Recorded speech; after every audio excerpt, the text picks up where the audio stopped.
Magandang gabi po sa inyo. Ano po ang inyong katanungan? Sige po, salamat sa inyo pong participation. Tuloy po kayo, kapatid na Zahir. Magandang gabi po sa inyo, Brother Eli, Brother Daniel. Ako po ay matagal na rin pong Muslim mula po noong 1991. Kaya lang po sa kakapanood ko po at pakikinig ng tungkol sa Biblia, nagkaroon po ako ng gabay na parang gusto ko pong baguhin at umanib po sa MCGI bilang kayo rin po ang aking naging gabay sa pakikinig ko po sa inyo ni Brother Eli at sa inyo po, Brother Daniel. Ang aking pong katanungan ay ganito po. Meron po bang pagkakaiba pamamaraan ng panalangin ng Muslim sa MCGI? Dahil ako po, 5 beses nagdarasal sa loob ng isang araw. Marami po akong katanungan, kaya lang po, binigyan lang po ako ng isang pagkakataon na magtanong po sa inyo. Kaya ako ay nagpapasalamat sa inyo at pinagbigyan niyo po ako. Maraming salamat po sa kaloob ng Diyos. Salamat din kapatid na Zahir. Unang-una hindi ko alam kung ano ang panalangin ng Islam. Private matter kasi yun eh. Kaya siyempre kung anong panalangin nila, karapatan nila yun eh. Pero sa amin, ang aming panalangin, kung ano yung kahilingan mo sa Diyos. Sa panahon at pagkakataong kailangan mo, yun ang hihilingin mo. Yun ang ipapanalangin mo. Hindi ka magkakabisado ng panalangin. Ang panalangin na totoo, hindi kinakabisado. Basahin natin ang Filipos 4:6 hanggang 7, kapatid na Daniel. Huwag kayong mga balisa sa anumang bagay, kundi sa lahat ng mga bagay sa pamamagitan ng panalangin at daing na may pagpapasalamat ay ipakilala ninyo ang inyong mga kahilingan sa Diyos. Ayun. Ang panalangin pala, ipapakilala mo yung kahilingan mo sa Diyos. Halimbawa, magbibiyahe ka, sasakay kang eroplano o sasakay kang barko. Bago ka sumakay sa barko, para wala kang alalahanin na yung barko lulubog o yung eroplano babagsak, bago ka sumakay, manalangin ka muna sa Diyos na maalis yung alalahanin mo, takot mo. Ang panalangin, sabi ng Biblia, huwag kayong mabalisa sa anumang bagay, kundi sa lahat ng bagay, sa pamamagitan ng panalangin at daing na may pagpapasalamat, ipakilala ninyo ang inyong mga kahilingan sa Diyos. Paghiling sa Diyos, hindi kinakabisado yon. Kung ano yung kailangan mo dun sa oras, halimbawa, nagising ka, magpasalamat ka sa Diyos. Pagka nagising ako, salamat po Panginoon, nakita ko pa ang isang panibagong umaga. Samahan mo po kami, ang aking sambahayan. Iligtas mo po kami sa lahat ng kasamaan sa paligid. Iligtas mo rin kami sa mga kapahamakan. At sana gabayan mo kami sa maghapon sa aming paggawa. Salamat po sa iyo sa pangalan ng aming Panginoong Hesus. Ayun ang panalangin ko sa umaga. Sa gabi naman, mananalangin ako ulit. Hindi naman kailangan 5 beses isang araw. Sa Biblia, hindi. Umaga at gabi ang panalangin. Pagkagising at pagka matutulog. Pag matutulog, Panginoon, Amang makapangyarihan, salamat po sa isang maghapon na ipinagkaloob mo na kami ay ligtas sa maraming ligalig sa buhay. Sa aming pagtulog, sana po pakiingatan mo kami, ang aking sambahayan, aking mga mahal sa buhay, ang mga kapatid sa iglesia. Pakiingatan mo samantalang kami natutulog at patawarin mo kami sa aming mga nagawang kasalanan sa maghapong ito. Salamat po sa iyo, Ama, sa pangalan ng aming Panginoong Hesus. Amen. Ayun, simpleng panalangin, nauunawaan naman ng Diyos yun eh. Hindi kailangan mahaba, hindi kailangan 3 oras kang nananalangin. Hindi kailangan ganon. Mga apostol, kung manalangin, sandali lang eh. Nanalangin nga sila, hihingi sila ng kapalit ni Judas na nagtraidor. Wala pang 1 minuto panalangin nila eh. Yung Our Father na itinuro ni Kristo sa mga unang Kristiyano, wala pang 1 minuto yun. Our Father, which art in heaven, hallowed be thy name. Thy kingdom come, thy will be done in earth as it is in heaven. Give us this day our daily bread, and forgive us our debts, as we forgive our debtors. And leave us not into temptation, but deliver us from evil. For thine is the kingdom, and the power, and the glory forever. Amen.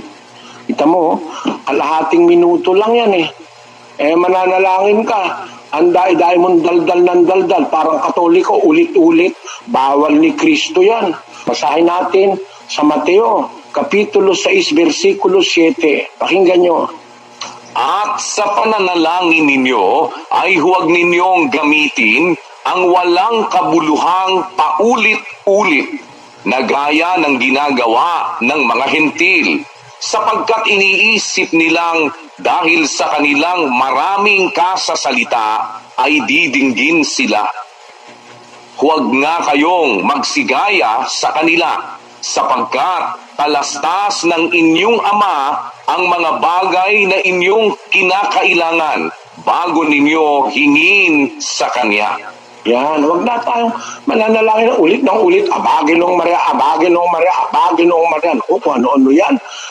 Toring-garing, pinto ng langit, ay kung ano-ano pinagtatatawag. Wala sa Biblia yan, mga kababayan. Tori ni David, panalangin mo kami. Tori na garing, panalangin mo kami. Bahay na ginto, panalangin mo kami. Kabanantipan, panalangin mo kami. Pinto sa langit. Buti nga hindi sinabi bisagra ng pinto sa langit. O baka pati tornilyo ng pinto sa langit eh.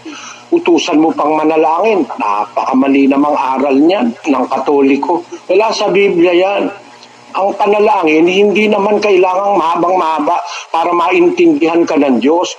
Ang Diyos maunawain, yung pa nga sinasabi, sabi ni Kristo eh, nalalaman niya ang kinakailangan nyo bago nyo hingin sa Kanya. Kaya wala kayong katwirang manalangin ng paulit-ulit. Walang katwiran dyan.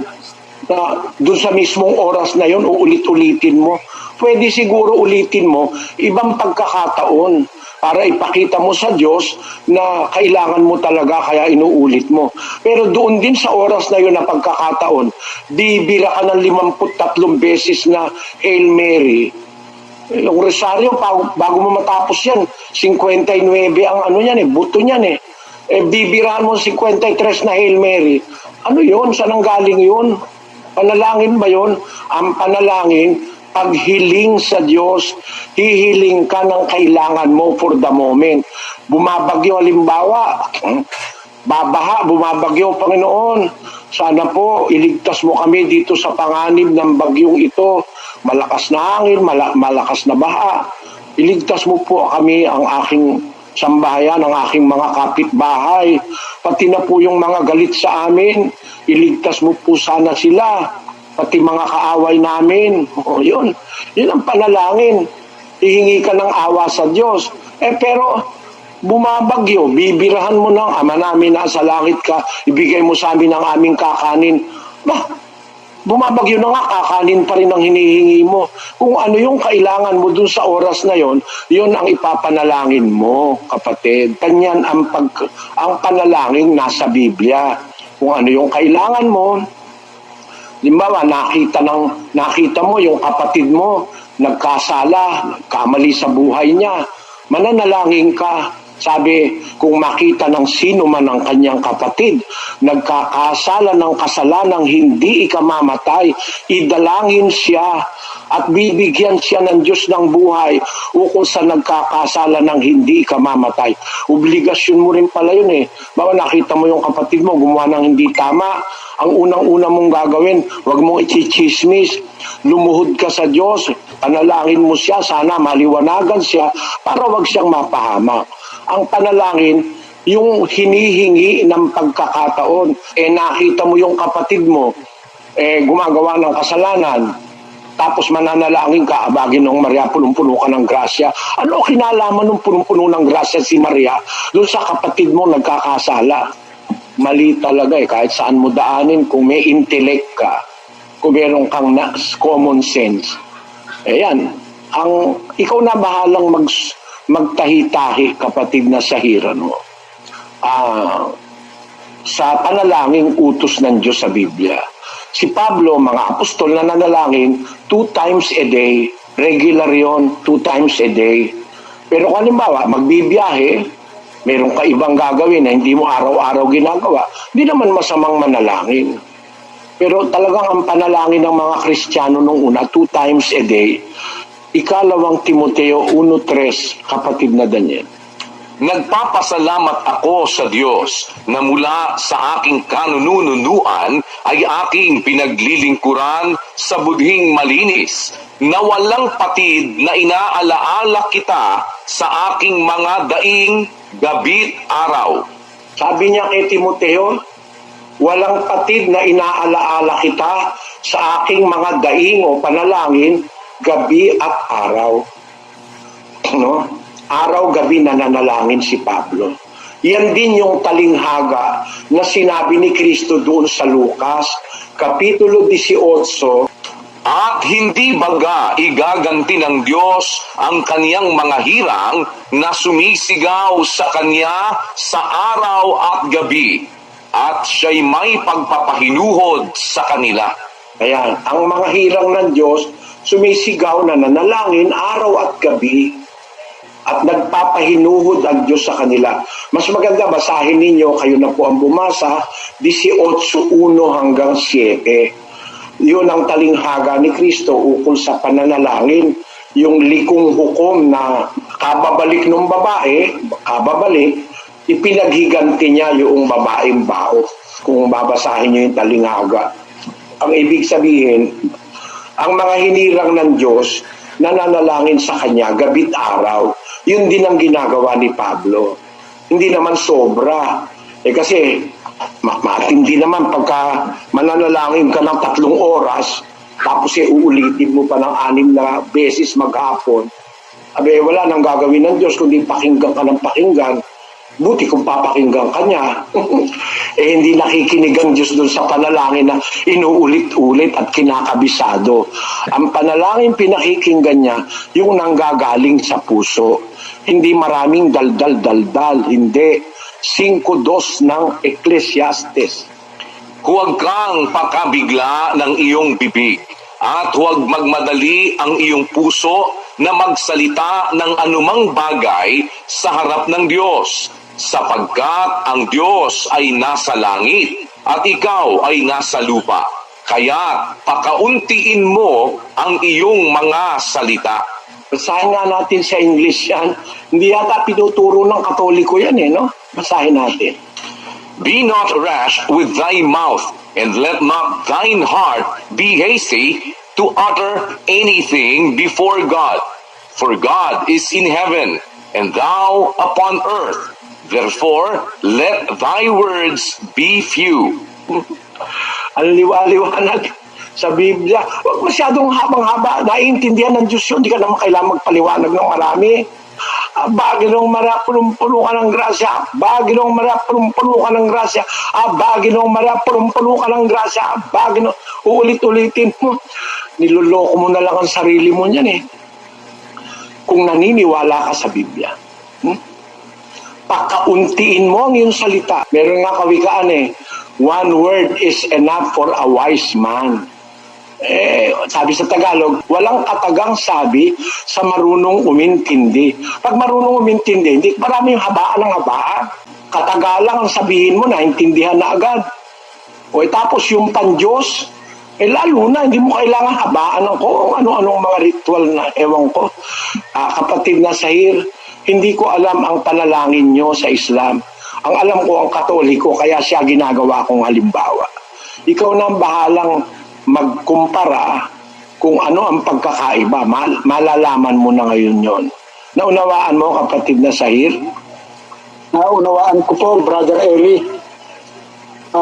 Meron lang po akong isang pahabol na konting-konti pong salita. Nakapakinig na po ako ng doktrina nung mga nakaraang buwan. Okay na po ba na ako ay mabautismohan? Kung natatanggap nyo yung doktrina, anumang oras dapat kayong mabautismohan. Kasi baka yung aral na nagliwanag sa inyo, magsalikop uli ang dilim. Alam nyo, may nagpapadilim ng isip ng tao. Dapat samantalang may liwanag, sabi ng Panginoong Hesus dun sa Juan, samantalang nandyan ang liwanag, lumakad tayo, sabi niya.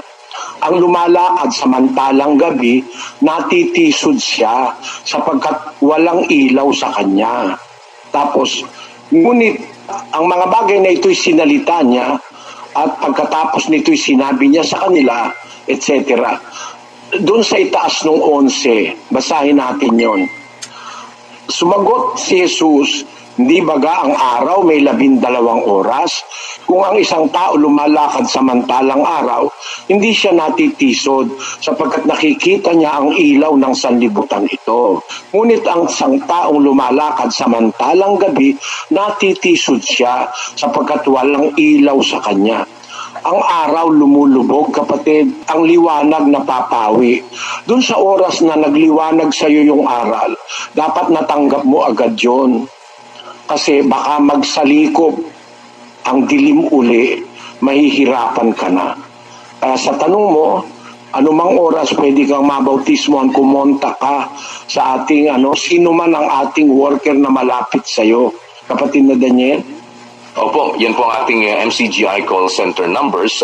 Meron po kayong pwede makontak dyan by Globe, Smart, Sun at Viber.